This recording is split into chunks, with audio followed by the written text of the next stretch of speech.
করব মুখরোচক একটা খাবার। এখানে পাস্তাটা আমি নিয়েছি, পাস্তাটা সেদ্ধ বসিয়ে দিলাম। পাস্তাটা সেদ্ধ করে নেব। দেব একটু নুন, দেব একটু সাদা তেল, দিয়ে পাস্তাটাকে একটু সেদ্ধ করে নেব। পাস্তাটাকে সেদ্ধ করে জলটা ঝরিয়ে নিয়েছি। এখন দেব ময়দা,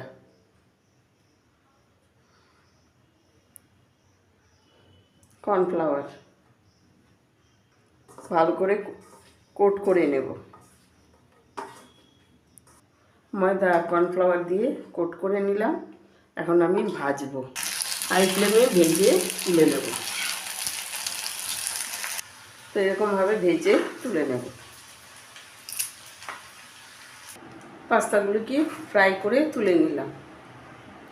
এখন কিছু মশলার গুঁড়ো নিয়েছি এখানে গোলমরিচের গুঁড়ো, লাল লঙ্কার গুঁড়ো, কাশ্মীরি লঙ্কার গুঁড়ো কালারের জন্য, আমচুর পাউডার, চাট মশলা, বিট নুন, এগুলো সব মিশিয়ে নেব।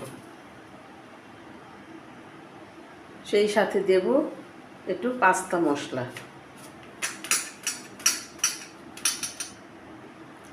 ভালো করে মিশিয়ে নেব।